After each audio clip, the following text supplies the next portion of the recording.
भविष्य का दूसरा नाम है संघर्ष।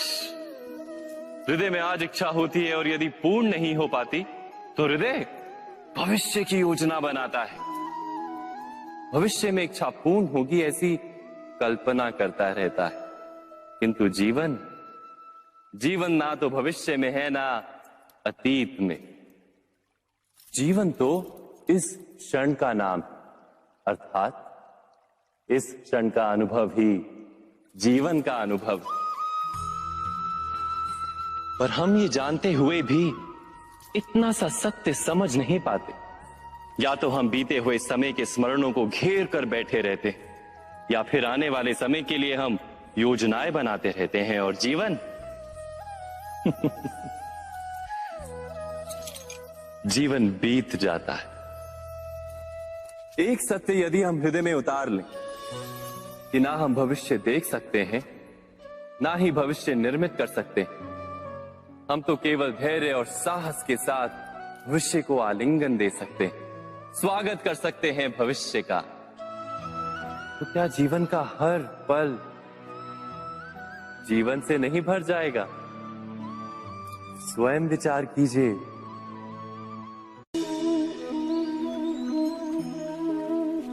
सबके जीवन में ऐसा प्रसंग अवश्य आता है कि सत्य कहने का निश्चय होता है हृदय में, किंतु मुख से सत्य निकल नहीं पाता। कोई भय मन को घेर लेता है। किसी घटना अथवा प्रसंग के बारे में बात करना, या फिर स्वयं से कोई भूल हो जाए उसके बारे में कुछ बोलना, क्या ये सत्य है? नहीं, ये तो केवल तथ्य है। अर्थात जैसा हुआ था वैसा केवल बोल देना सामान्य सी बात। किंतु कभी कभी उस तथ्य को बोलते हुए भी भय लगता है। कदाचित किसी दूसरे की भावनाओं का विचार आता है मन, दूसरे को दुख होगा ये भय भी शब्दों को रोकता है। तो ये सत्य क्या है? क्या हमने कभी विचार किया है?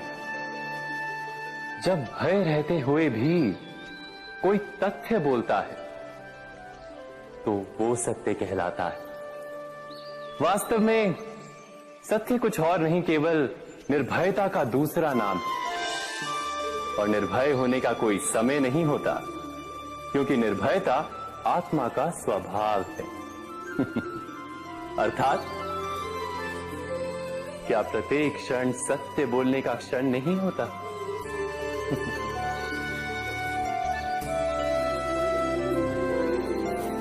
स्वयं विचार कीजिए।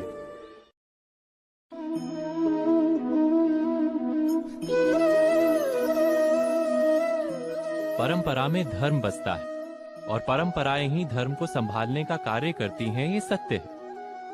पर क्या केवल परंपरा ही धर्म है? विचार कीजिए। सत्य तो यह है कि जिस प्रकार पाषाण में शिल्प होता है, उसी प्रकार परंपरा में धर्म होता है। इस पत्थर में शिल्प है, ये पत्थर शिल्प नहीं। शिल्प को उजागर करने के लिए उसे तोड़ना पड़ता है, अनावश्यक भागों को दूर करना पड़ता है। ठीक उसी प्रकार परंपराओं में धर्म ढूंढना पड़ता है। जिस प्रकार इंद्र पूजा की परंपरा को तोड़कर गोवर्धन पूजा का धर्म ना ढूंढा जाता, तो यादवों को उनकी मुक्ति का मार्ग नहीं मिल पाता।